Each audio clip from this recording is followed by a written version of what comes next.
মিউজিয়ামে আমরা এখন চলে এসেছি। আমরা এখন ভেতরে ঢুকবো, দেখি ভেতরে কি কি আছে কেমন। আমরা কোনোদিন আসিনি, আমি গুড্ডুকে নিয়ে এসেছি। মিষ্টু বাড়িতে আছে, ও আসবে না। গুড্ডু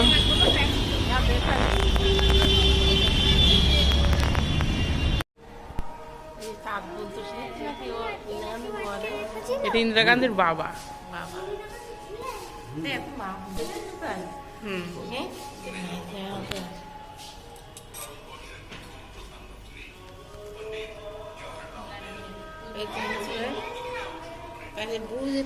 টাকা দেবো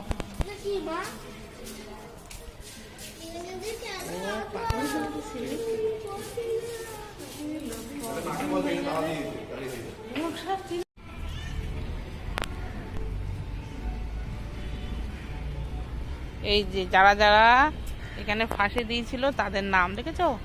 অনন্তহরি মিত্র, প্রমোদ চন্দ্র চৌধুরী, দীনেশ গুপ্ত, রামকৃষ্ণ বিশ্বাস, দীনেশ মজুমদার। আর কারাগারে যারা মৃত্যুবরণ করেছিল: রাধাচরণ পাল, আশিধারী ঘোষ, অম্বিকা চরণ বসু, ফণীন্দ্রলাল দনন্দী। তাদের জন্যই শহীদদের স্মরণ করে এটা বানানো। এটা হুম,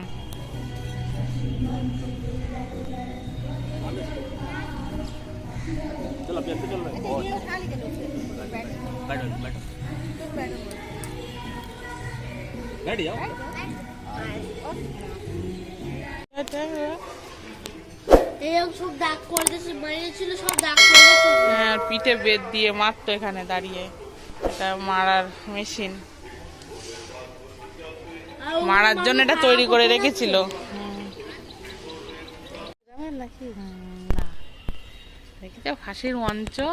আমরা এখন চলে এসেছি আলিপুর জেলে, ওখানে মিউজিয়ামে দেখছি ফাঁসির মঞ্চ। গুড্ডু দেখছে ঘুরে ঘুরে। কি বলো? এটা হচ্ছে ওই মানুষদের ফাঁসি দিত, যেখানে সব পড়ে যেত। হ্যাঁ, বিপ্লবীদের সব এখানে দেওয়া হতো। হ্যাঁ, এখানে সব লেখা।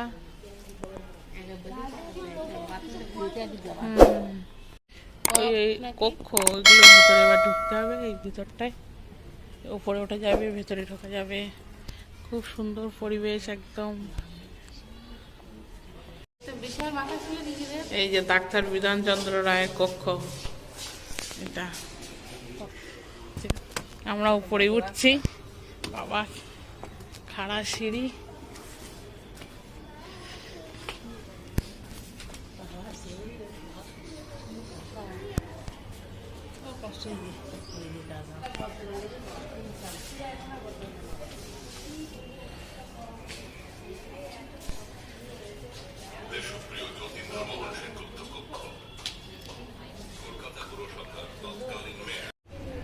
গুড্ডু এর মধ্যে ঢুকেছে, ঢুকে দেখছে।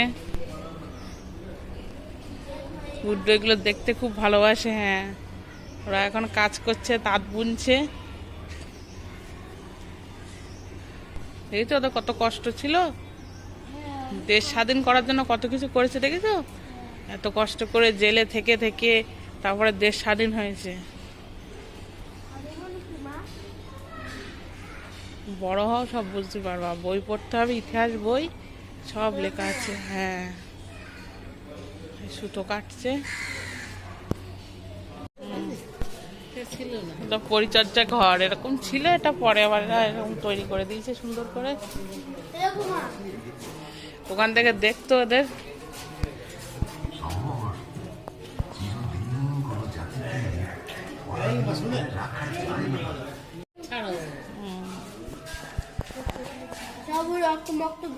অনেক খরচা পেতে নিয়ে আসতে বাচ্চা, দেখেছো?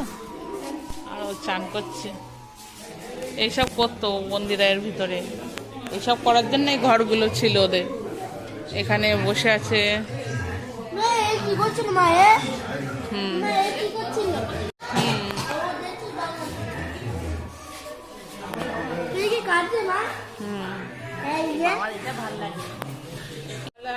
দেখেছো কাঁদছে, এদের গল্প করছে না। চা করছে, আর এ চান করে এসছে, এসে গা মুছছে, আর এদিকে চা বানাচ্ছে এরা।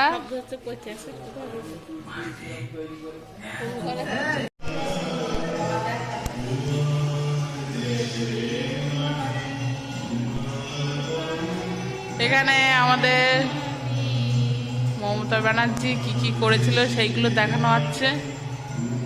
মুখ্যমন্ত্রী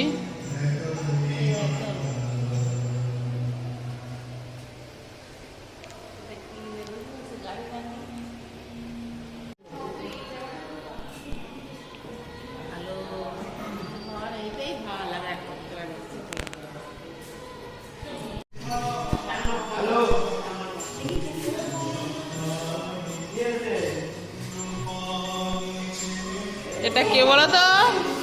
বঙ্কিমচন্দ্র চট্টোপাধ্যায় বন্দে মাতরম গান লিখেছিল না, সেই বঙ্কিমচন্দ্র চট্টোপাধ্যায় বন্দে মাতরম গান, এটা স্বামী বিবেকানন্দ।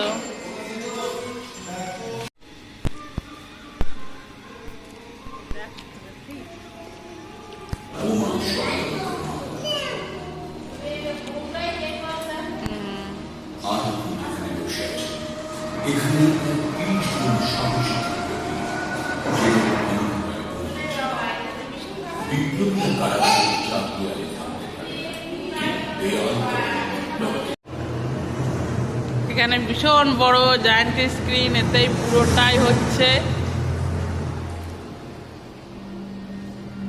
বিপ্লবীদের জেল ভাঙার পরিকল্পনা ছিল। এই মুখে ওই মেশিন, এই মেশিন দিয়ে ওর গায়ে যাচ্ছে। 23 নম্বর ওয়ার্ডে উত্তরের প্রাচীরে একটি পাটের গুদাম এবং রান্নাঘর ছিল। উত্তরের প্রাচীর থেকে বন্দীদের যাওয়ার পর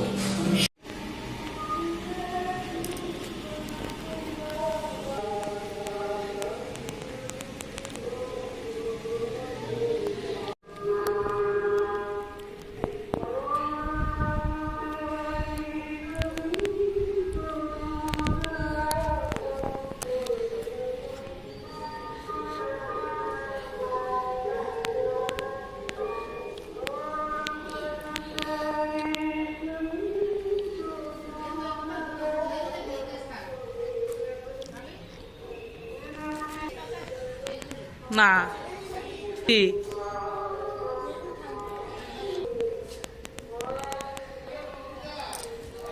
ওই আসছে বলো।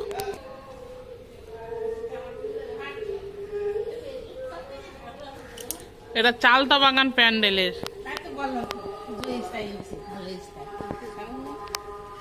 এই যে এখানে লেখা আছে চালতা বাগান 80তম বর্ষ, এখানে রেখে দিয়েছে।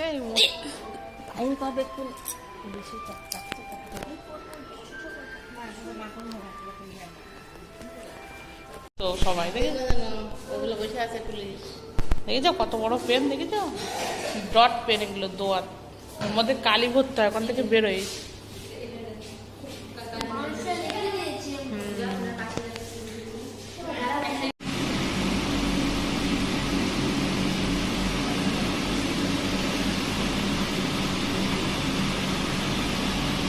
সব বিপ্লবীদের ব্যবহৃত বন্দুক, তামার খোল, বোমার খোল,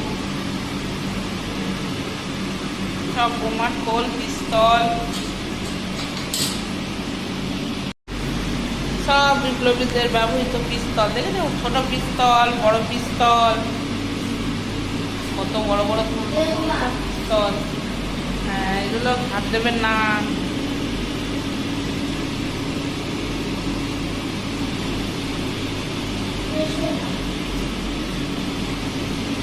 এগুলো কি?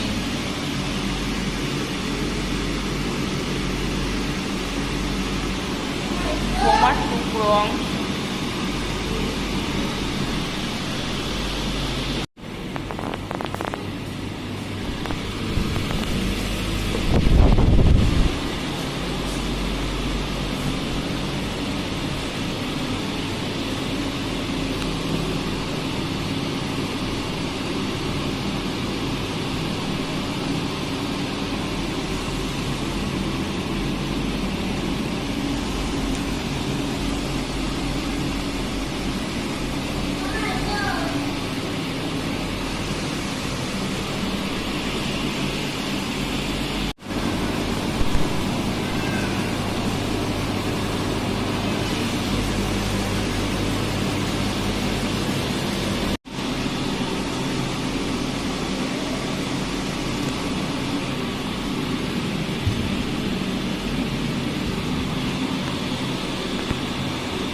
হুম, সরিয়ে নিতে না তোর কাছেতে ঘুরিয়ে ঘুরিয়ে এটা ভিডিও কর নাই করছি। সানাই বাজাচ্ছে, ঢোল বাজাচ্ছে, আবার দড়ি তো ওখানে ঝুলছে, ঝুলে ঝুলে। সুন্দর তো।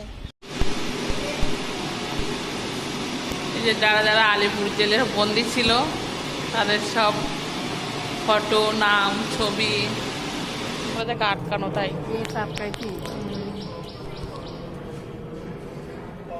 এই যে গুড্ডু কত বড় বোমা, আমরা এই বোমাকে কি করে হতো? এটা ওরা বানিয়েছিল মানিকতলা বোমা মামলায়। এই যে মানিকতলা বোমা মামলায় ব্যবহৃত বোমার অনুকরণে বিবিধ রূপ। নয়। এটা খেতে দেবে গুড্ডুর খুব ইন্টারেস্ট দেখছে। জানা দেখো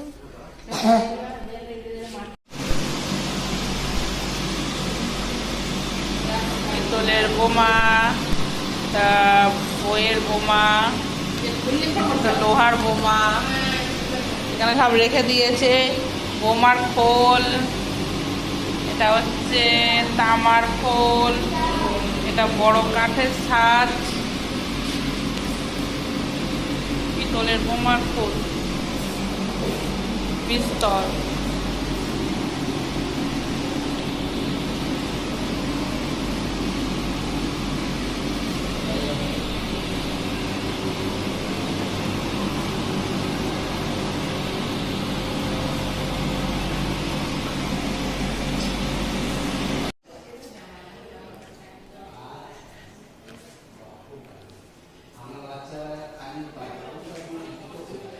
সব আবার